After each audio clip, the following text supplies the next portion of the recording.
Before we begin, Rick, would you do us the honor of leading us in an opening word of prayer? Father in heaven, we thank you for bringing us here safely. We thank you for the class and for Ed's study, and we pray that the things that we hear tonight, we can apply them to our lives. We can do the things that you would have us to do.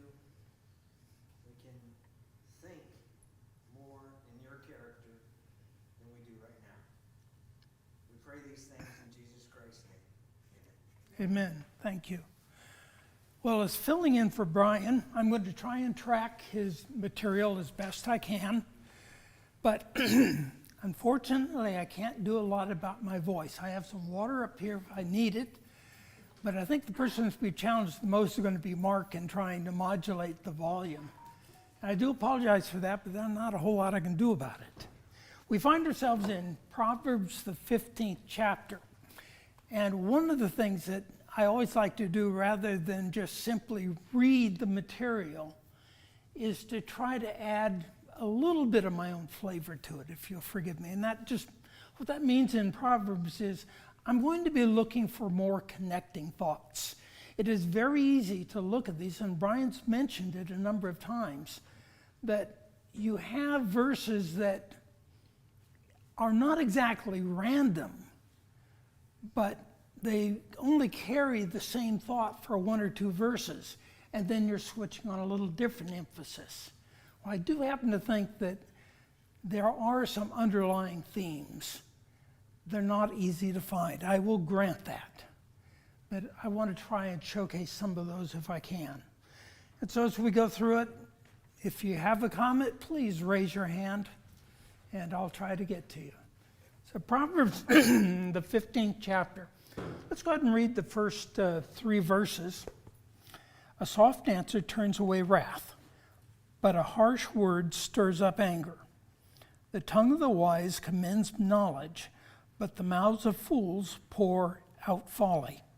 The eyes of the Lord are in every place, keeping watch on the evil and on the good. All right. One thing I want you to do before we end the class, pick out a verse that you think is particularly meaningful for you from this chapter. And that can be any verse you choose. And I'll ask at the end of class to share that, if you will. All right. Why is it that we should be focused on a soft answer? Is that an individual just being mealy-mouthed and hiding from saying anything and acting as if they're so beaten and downtrodden that they're afraid to express an opinion? Is that the idea? Or what is it? Ann? I think it's about self-control and not getting caught up in the passion and anger of something that's going on around you. Just kind of modulate and set a more gentle pace. What if you think you're right? You can be right, be quiet. And I think that's a key that we need to recognize here, is that it is quite possible for you to have the right idea about something, but there may be circumstances. You may be dealing in a situation that could turn volatile, and you don't want that to happen.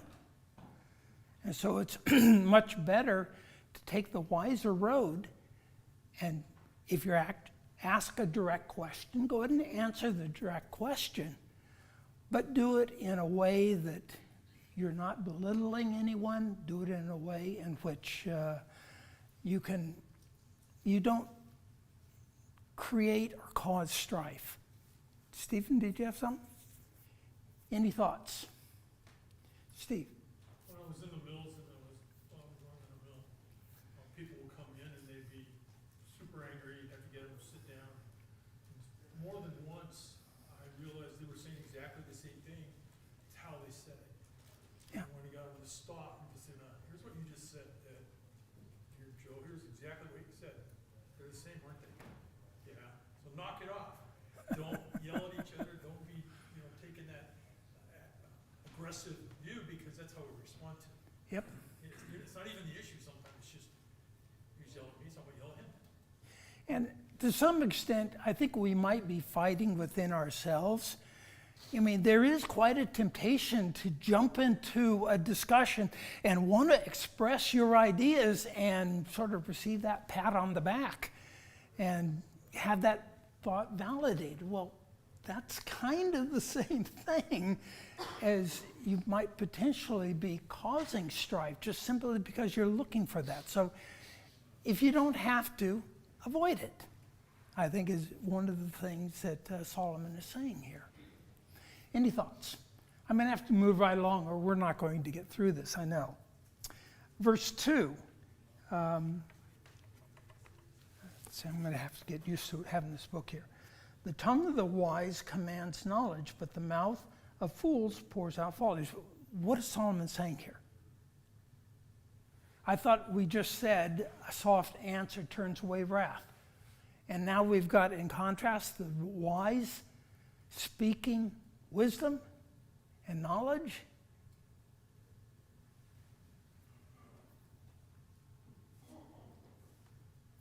Donna? Sometimes, even though what you're saying is reasonable, if the person you're saying it to is not going to look at it that way, then they're going to come back with something that is just off base. Yeah. One of the things you do kind of find out, you get a hint for this, is that the wise person is reserved. He's thought about what he's going to say, and Solomon is going to develop this as we go through this chapter, that the person that speaks wisdom is going to have thought about his answer, and he's going to enunciate it in a way that is clear. Whereas the foolish person, what do they tend to do? Just whatever's current in their mind right at the moment, they speak it out or spew it out. They don't think about it. What are they really after? Well, sometimes they just want to be right. Or they want to be heard? Who does that remind you of? What did Jesus warn about in Matthew, the 23rd chapter? The scribes and the Pharisees, that they loved the praise of men, they loved the adoration that they received. Jesus said, they've got their reward. That's what they wanted, that's what they've got, but they don't have anything else. You see that same kind of an attitude there. All right. I kind of thought it was like, if you have the reputation, it's your reputation, if you're trusted. If you're trusted, people are more likely to listen to what you have to say. And that exact thought is going to be brought up almost at the end of this chapter. So you didn't preempt it, it's something that Solomon is highlighting. It's, yes, you're right. All right. Verse 3. The eyes of the Lord are in every place, keeping watch on the evil and the good. Okay. Does anybody deny that? Is that a true statement? Well, yes, of course. Why does Solomon put it here? Why is that verse here? Because when you speak, you should take that to heart. God's watching. Okay. Judge by every word that comes out of your mouth. How does that help us as Christians? Think before you talk. Yeah. I have a problem. Some of you may have it too. Sometimes I speak in anger. Sometimes I express myself without thinking about it. So what is this verse doing? It's causing us a reason to, before I say something, I better stop and think about it a little bit, because God is listening, God is seeing. And so that verse is actually a positive for us, because it's God saying, yes, I know how human beings behave. I know they speak and then regret it later. So I'm going to give them a little more emphasis on thinking about what you're saying and taking time to really think through it. And I think that's critical to this this text right here. I think that's why God put it there. Any thoughts? The whole chapter, continues on with this thought, as I know you go more into, but I was reading ahead earlier, and you can just see the continuation of this thought we're talking about now, right?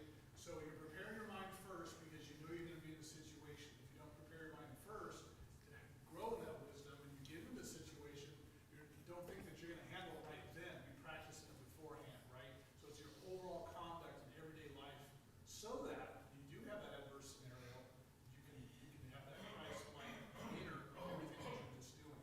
James 1:19 is one other verse that we know of. Of course, it be swift to hear, right? Slow to speak, which is what he's referring to here in this section of chapter 2. Yep. Okay, anyone else? Some of these are just thoughts that occurred to me when I was studying and preparing for this. Okay. That's weird. All right, we get on to the next set of verses. A gentle tongue is a tree of life, but perversiveness in it breaks the spirit. A fool despises his father's instruction, but whoever heeds reproof is prudent. In the house of the righteous there is much treasure, but trouble befalls the income of the wicked. The lips of the wise spread knowledge, not so the hearts of fools. All right. So here, Solomon is affirming that a wholesome tongue will speak only the truth. So they're thinking about it, and speaking the truth really becomes a source of life. As you think about it, I looked up some of the words. A gentle spirit is mentioned in verse 4. Well, gentle basically is the idea of, I can't read my writing here.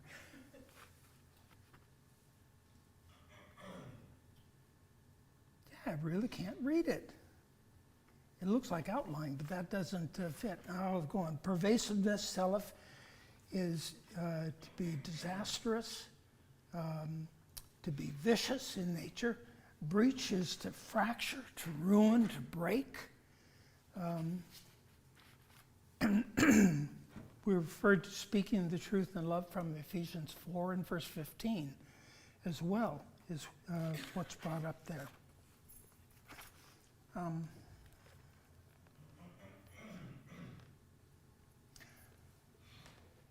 What do we mean when we say that a gentle tongue is a tree of life?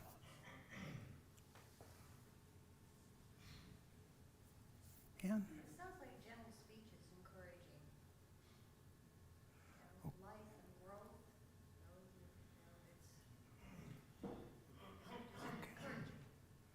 Okay. Anyone else? What's happened to generate that kind of a thought?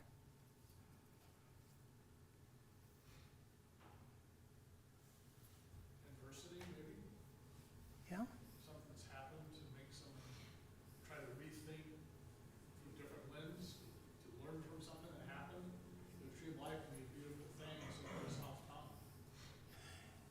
It gives you the sense that whatever is being spoken of has been proven to be true and has been found as valid, and therefore people that listen to it begin to trust in what is being said. That's another point that's going to be brought up a little later in this chapter, is there are people that listen to the conversation. They may not be directly involved in a one-to-one conversation, but they hear the right answer, and that right answer builds trust in what is said. So it behooves us as Christians that when we're talking with people, not only the person we're talking to is listening, so are people surrounding, and we may very well impact them.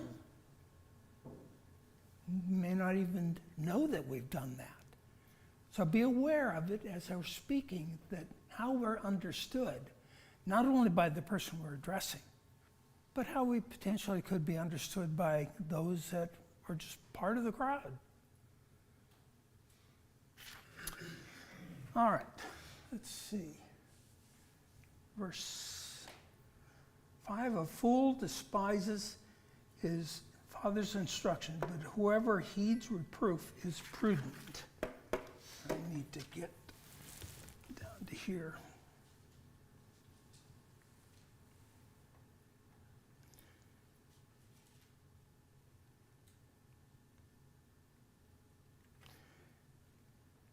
And so, despise basically means to scorn. And it's more than just simply disregarding, it's treating things as foolish. You don't even stop to think through what is being said. You just assume that it's being foolish is the response that we're looking at here. And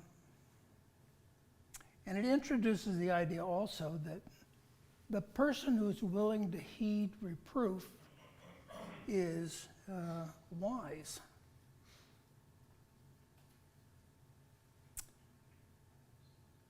All right. Any thoughts on that? Let's take a look at verse 6 then. In the house of the righteous there is much treasure, but trouble befalls the income of the wicked. Does that mean the righteous are going to have overwhelming wealth, overwhelming treasure? Treasure in heaven.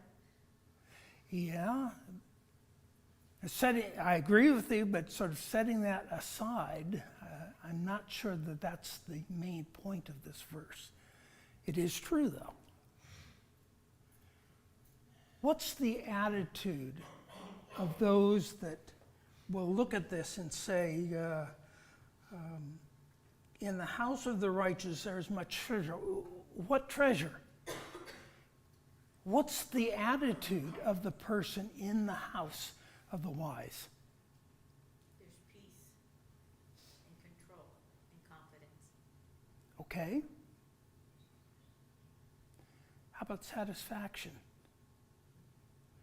What's their attitude towards what God has given them? Contentment. Gratitude. All right.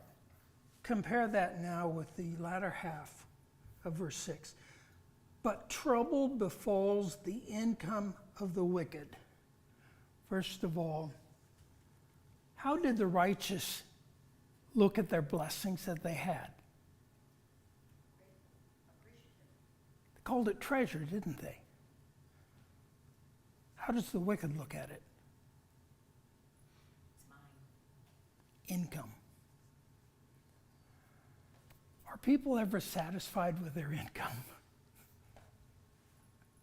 Typically not. Yes, you want more. And when you get what you felt like you deserve, if you're not of the mindset of what God has blessed me with, if you're more of a mindset of, I'm owed this, are you appreciative of it? Typically not. And so as you look at it a bit more, you begin to see the attitude that is presented here.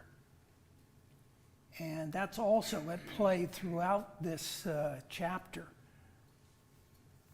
Okay. Let's see, verse 7 up there. Yes. The lips of the wise spread knowledge. Not so the hearts of fools. Any thoughts on that?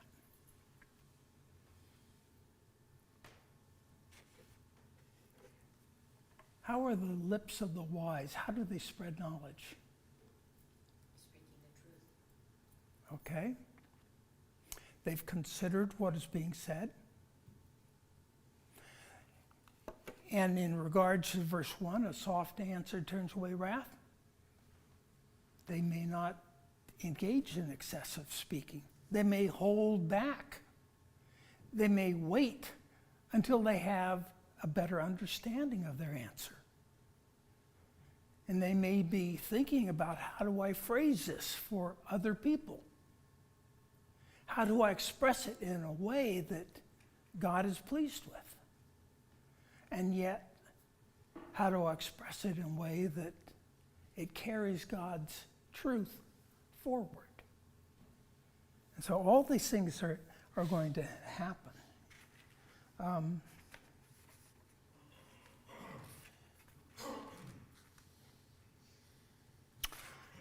One other thing that bears in mind here, verse 7. The lips of the wise spread knowledge. How freely do they do that? Do you remember the instruction that Jesus gave the 70 as they were about to go out on the limited commission? He left them with this thought in Matthew chapter 10 and verse 8. Freely it has been given to you, so freely give. And the lips of the wise, they are interested in promoting wisdom, promoting understanding, promoting truth. And so they will share that with people that are honestly interested in finding out and listening. So that's something else to bear in mind. I feel like my voice is... Can all of you hear me, by the way? Okay. All right. Let's go ahead and continue on a little bit and go on to the next set of verses. I don't know why it's doing that. I've did it 3 times to get it to advance. All right, verses 8 through 11. The sacrifice of the wicked is an abomination to the Lord, but prayer of the upright is acceptable to him. The way of the wicked is an abomination to the Lord, but he loves him who pursues righteousness. There is severe discipline for him who forsakes the way. Whoever hates reproof will die. Sheol and Abaddon lie open before the Lord. How much more the hearts of the children of man. All right, beginning, let's see, we were in verse 8. The sacrifice of the wicked is an abomination. How so? Why is that an abomination to the Lord? The sacrifice of the wicked. They are giving something up, are they not? Solomon does describe it as a sacrifice. The wicked probably look at it and say, whatever I'm giving, it's of value. I'm giving it to God. Why is it an abomination? Not done from the heart. Not done from the heart? Okay. It's not about the worship or the ceremony of it. It's about in our heart. We couldn't quite hear what you said, but I think that's what someone else said. Mm-hmm. Now contrast that with the latter half of that. But the prayer of the upright is acceptable to him. All of us as Christians are engaged in prayer with our Father. Do we stop and think that when we offer prayer to him, we are offering the most important thing that we have to offer to God? Is that what our mindset is? I'll be honest with you, I'm usually thinking about organizing my thoughts. What do I want to say to God? What do I want to approach him with? What do I want to praise him about? What do I want to ask him about? I'm thinking of how to collect my thoughts and how to express it to him. I'm not thinking so much that this is a really important thing to him, that I am going to him in prayer. God looks at it like that. I don't know that I am. But something as small as the prayer of the righteous offered to God, he values. But something like the sacrifice of the wicked, even though it may have earthly value, what does God call it? An abomination. Let's see here. I thought I looked up. Yeah, I did. Abomination. The Hebrew word disgusting, abhorrent. Even the idea of idolatry is involved in it. Why idolatry? Because the wicked are looking at their sacrifice as something important for them to give. And they're not looking at it from a standpoint of me needing to be of the right disposition before God, of humbling myself before God, of approaching the Creator. And they're not looking at it like that. They're looking like it, God should be pleased that I'm offering the sacrifice to him. It's more the attitude. Whereas the person, the upright, is humbly approaching God, asking God to listen to my prayer. Does that make any sense to you guys? Yeah, it's the application for us today too. You know, and even if you look at these 33 verses, I think it's more important just to elaborate a little bit on these questions. I appreciate your thought-provoking questions, Ed, because it's the same thing today, is it not? Yes. It's Pharisaical. We're talking about this right now in the Mark classes on Sunday nights, and all the different rituals that they had with the Pharisees when Jesus came, and then what they were doing then. And here we are 2,000 years later, and look at some of the same application. Go back into the Proverbs here with this type of thought, that it's about the Yeah. sacrifice, the ceremony. Look at me, the worshiper, opposed to Beatitudes, Matthew 5, and Lord's Prayer, Matthew 6, and it just goes on and on. And just application for us today to learn from that. Yep. I'm going to have to speed up. I just caught what the clock is saying, and I'm going to run out of time real quick. So I'm going to go ahead and go on further now. Verse 9. The way of the wicked is an abomination to the Lord, but he who loves him who pursues righteousness. And there he's just talking about the attitude of the individual, the way of the wicked, the thoughts that are behind what the wicked are doing, God is not pleased with. And he calls them an abomination.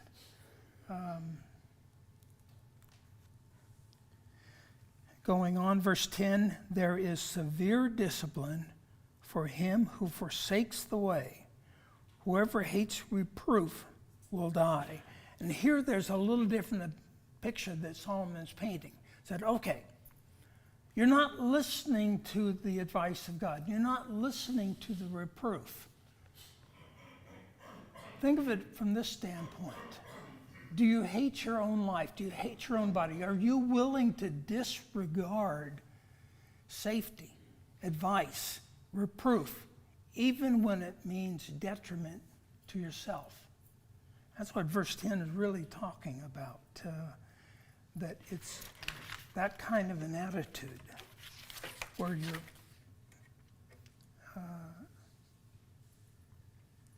that you're not willing to accept that and not willing to look at it.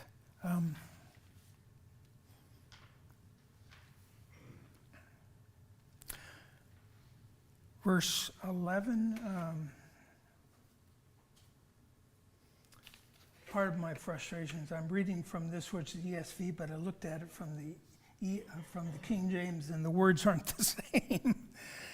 Sheol and Adabam lie open for you. Those are the things the Lord can look ahead. He can see where the end of your life is going to lead. Does he step in and force change at that point? If he did, that would be against free will. So even God, what he does is he looks at the end of your life. And he gives you warning about it. Said, you need to make some changes here. You need to correct it. You need to undergo some reproof and some correction. If you're not going to do that, you're going to end up in Sheol. You're going to end up in hell. And that's what he's warning against here.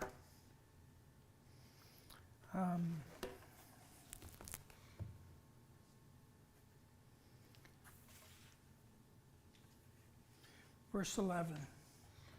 No, cut that. Verse 12.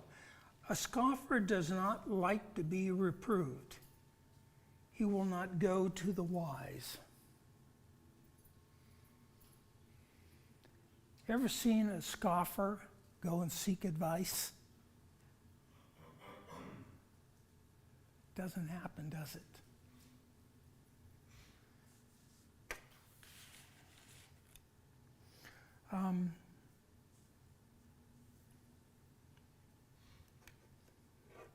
In fact, what you really have here is the individual that is the scoffer. They would much rather hear the foolishness that is being said because it tends to agree with their mindset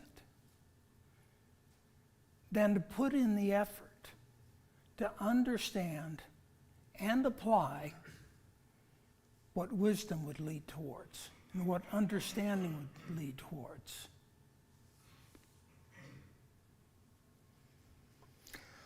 Okay. Let's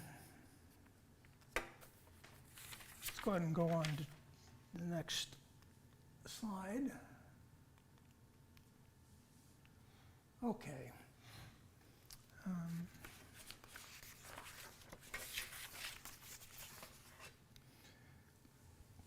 Reading verses 12 through 15.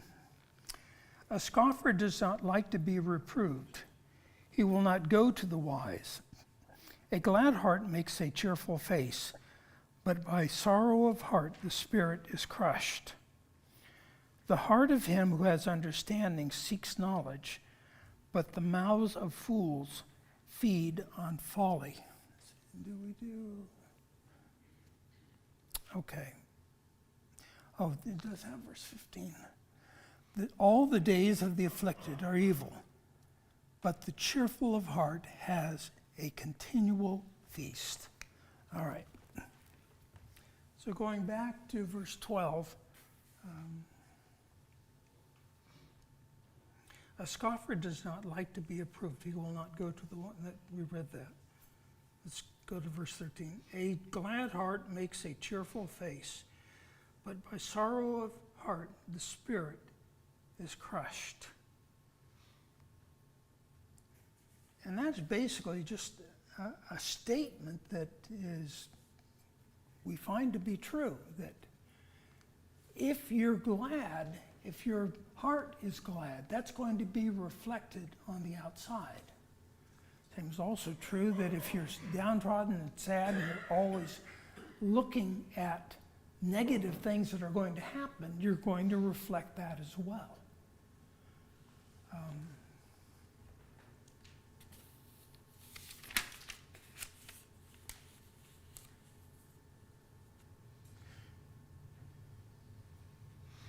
How does that apply to a Christian? Should we reflect joy or reflect foolishness or sadness?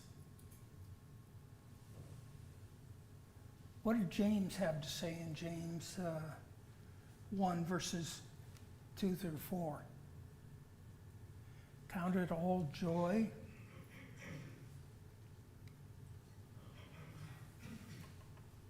when we're tempted, when we're tried. What's the attitude? It's not, woe is me. It's not, what is the next thing that's going to happen? It's not, I can't do this. It's more, God is teaching me something.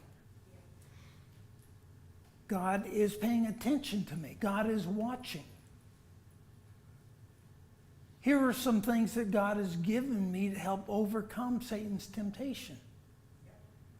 Here are things that I can engage in that will help sustain me, will help lift me up.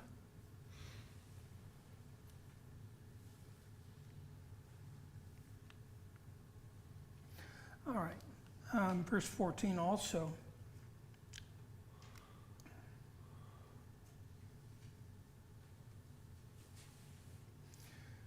A man who uses common sense will be eager to obtain information.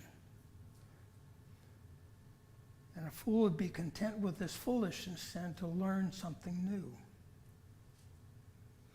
So again, the idea that a person who is seeking wisdom, seeking understanding, is excited about the possibility of gaining more and applying more.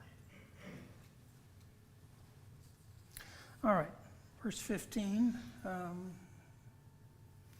All the days of the afflicted are evil, but the cheerful of heart has a continual feast. This is basically a comparison. Those that are evil, those that are unsatisfied, those that are always looking at the evil that comes to them, the frustrations, they're never going to be happy. Because everything life has to offer just brings more challenges, more misery, more things to complain about. Whereas Christians, what God has to offer, we can be thankful for. We're grateful for it.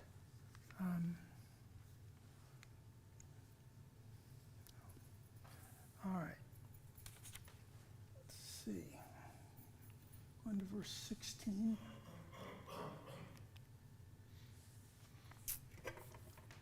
All right. 16 through 18. Better is a little with the fear of the Lord than great treasure and trouble with it. Basically saying that be happy with what you have. Be happy with the little bit that you've got. What happens typically when you have a lot? Do you worry about losing it? People do. And if you lose it, woe is me. Whereas if you only have a little, this is going to be expressed also in other ways in this chapter as well. Okay.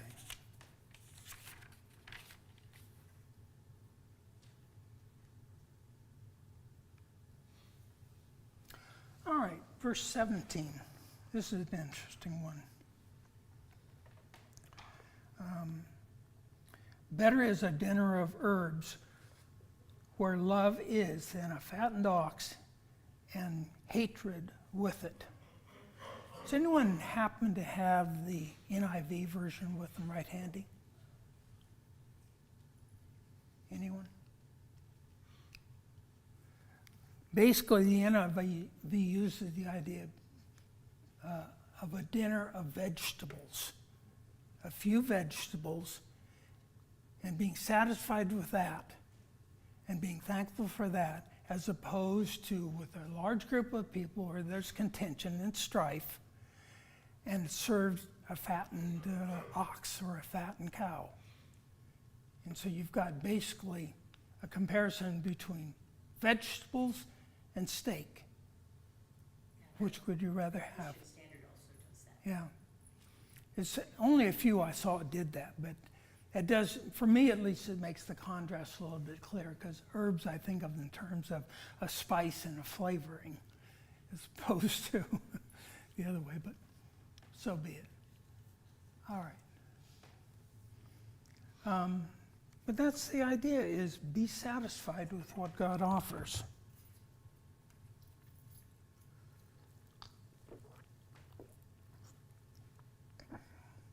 Hopefully that'll help a little bit. All right.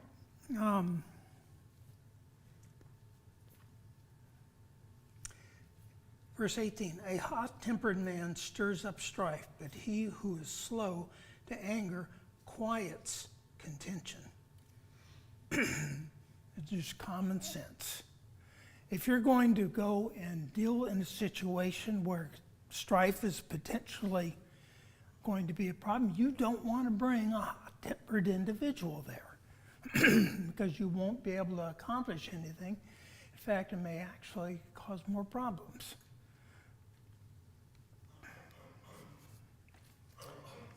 All right.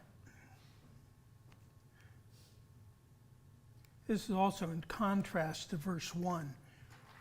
A soft answer turns away wrath. Well, it's the opposite side of that. You bring a wrathful person into a discussion, and you're going to stir up wrath. All right. Verse 19. The way of a sluggard is like a hedge of thorns, but the path of the upright is a level highway. Why is the way of a sluggard like a hedge of thorns?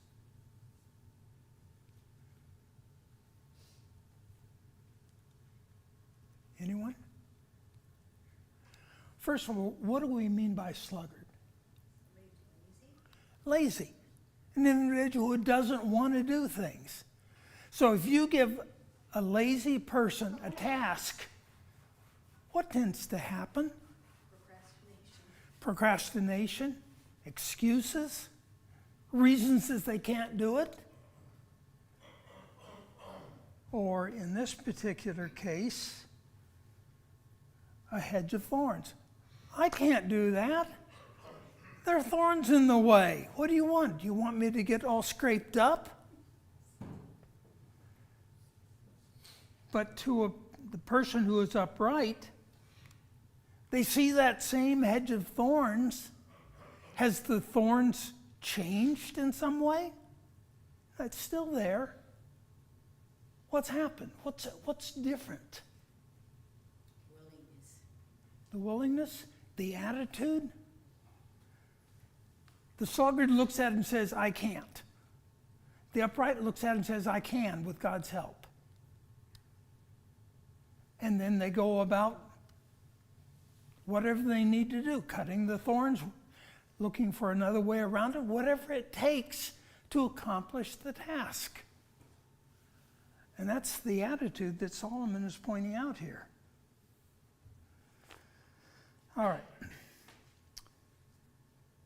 A wise son makes a glad father, but a foolish man despises his mother. I need to catch up with this.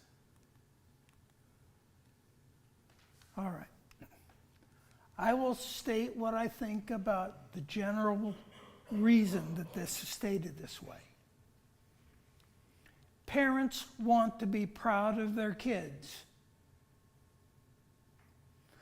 We do make mistakes. We just sometimes expect too much, and they're not ready for it.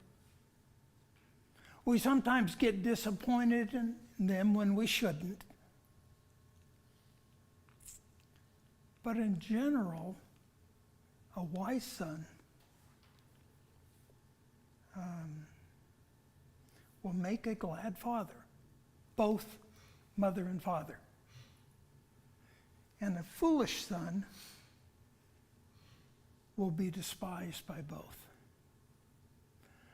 Don't ask me to explain the gender difference. I can't. I tried looking that up. I couldn't come up with anything that made any sense. It's usually that the mother is the one that is verbal with her praise, where the father is not always. So the father is harder to read? I'll accept that. That could be. But it was one of those challenging things that I really couldn't come up with much of an answer on. All right. Let's go on. Verse 21. Folly is a joy to him who lacks sense, but a man of understanding walks straight ahead. And that gets right back to the same principle we're talking about.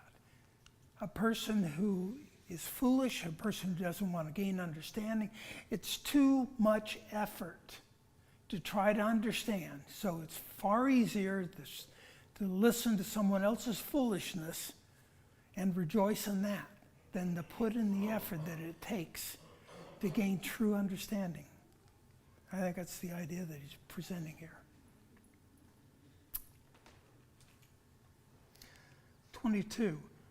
Without counsel, plans fail, but with many advisors, they succeed. All right. There are a couple of things about this. First of all, if you're planning something, getting the advice of many counselors might be helpful, but it might also be confusing. Ultimately, you as the individual are going to have to make the decision about what the direction is that you're going to follow. But where should we turn to first? God, in terms of his advice and his understanding. Now, he's one. He counts as one, but a big one, if you will. But that sort of lays open the idea that you are evaluating the information you receive. You're analyzing it. You're trying to make application of it. What makes God's advice so much more valuable? It's perfect. Go ahead. It says in Isaiah that he's a mighty counselor. Yeah. Anyone. One of the thoughts I came with is God has proven himself over and over. Has God ever told us a lie? No. Has God ever been untruthful? Has he hidden from us the tools that we need to be successful? No. And we're really out of time at this point. So I'll have to stop here. I may summarize the remainder of this chapter as we go on real quickly at the next time. Where does this time go? All right.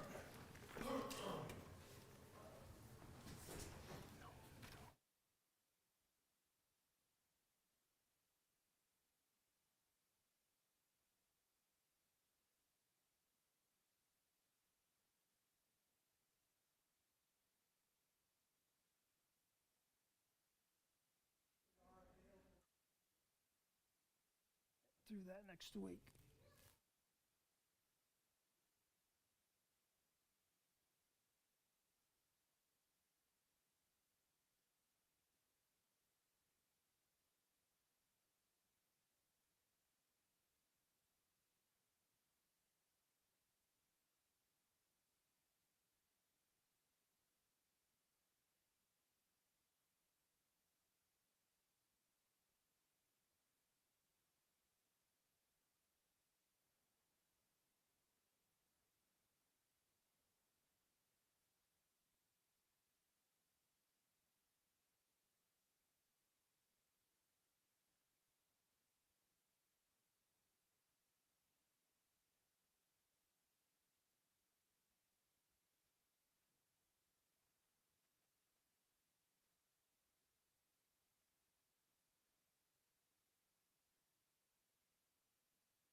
Good evening. Please take a moment to mark your songbooks to song number 800.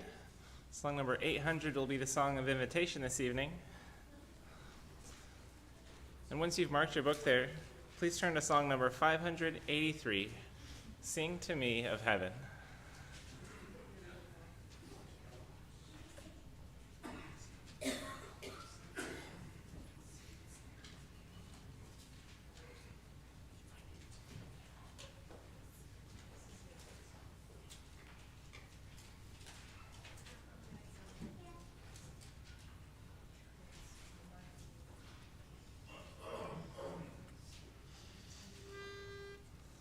Total soul, sing to me of heaven, sing the song of peace. From the toils that bind me, it will bring release.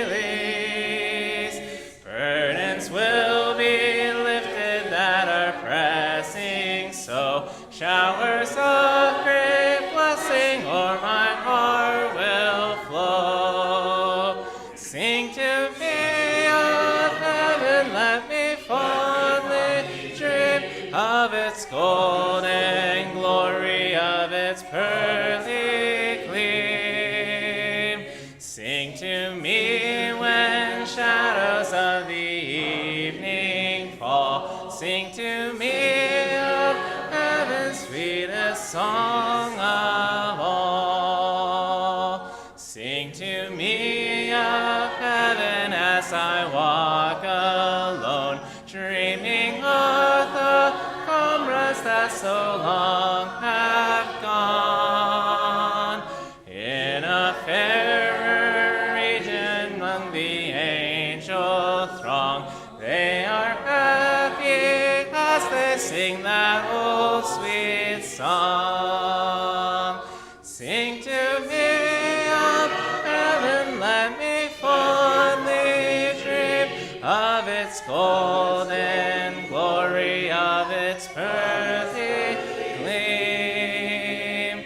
Sing to me when shadows of the evening fall. Sing to me of heaven's sweetest song of all. Sing to me of heaven tenderly and low, till the shadows o'er me rise and swiftly go.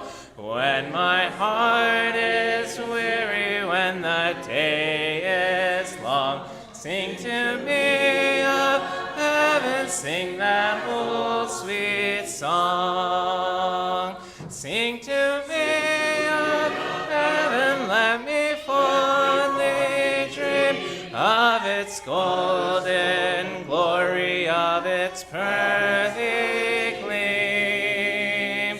Sing to me when shadows of the evening fall. Sing to me of heaven's sweetest song of all.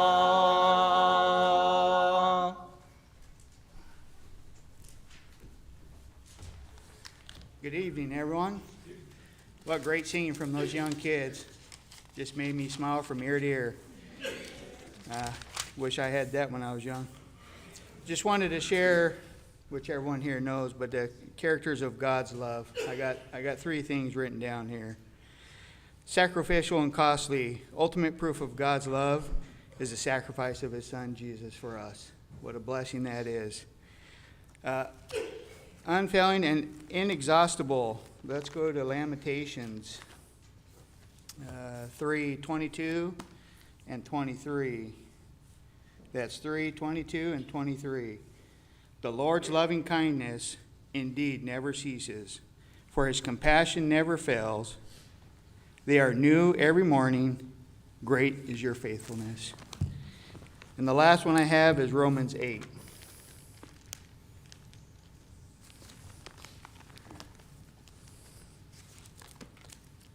It's going to be 38, 39. Romans 8, 38, and 39. For I am convinced that neither death nor life, nor angels nor principalities, nor things present, nor things to come, nor powers, nor height, nor depth, or any other created thing will be able to separate us from the love of God, which is in Christ Jesus our Lord. I'm sure we all see what's going on in this world today. And like the song says, we're just passing through. And do we have that love and compassion that Jesus had for us when he went to that cross for these people that are making these mistakes? Do we have the voice to speak up at work when we hear people talking about how silly they are? Right? They're people as well. But we should have that compassion just like Jesus had for us. Loving, generous. You can read it through Colossians chapter 3 and all throughout the Bible where Jesus was good to us and what he did for us. That great sacrifice on that day was amazing. Every day I wake up and I thank God for bringing me back to the fold. What a blessing you have been to me. These nights are just an energy booster, seeing the kids and the wives and the family bringing the kids. It takes a lot of work, especially when you're working like Kevin does at UPS or any of you guys. We all work. So I think God couldn't be no more prouder for us to come here, study his word, and learn more about him. So if there's anyone that needs prayers or would like to get baptized, come as we stand the song selected.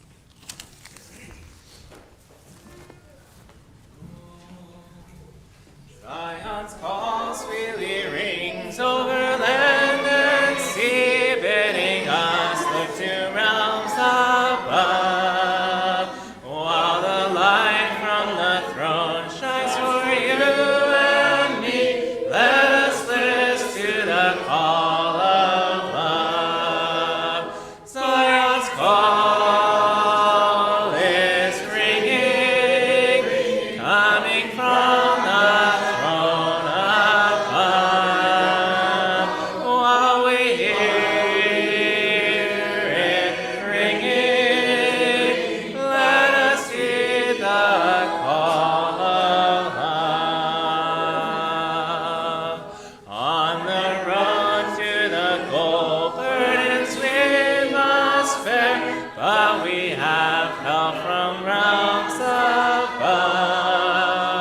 We receive courage new when we kneel in prayer. Let us listen to the call of love. Zion's call is ringing, coming from the throne above. While we hear it ringing, let us heed the call of love. While we tarry below, there is work to do, and our strength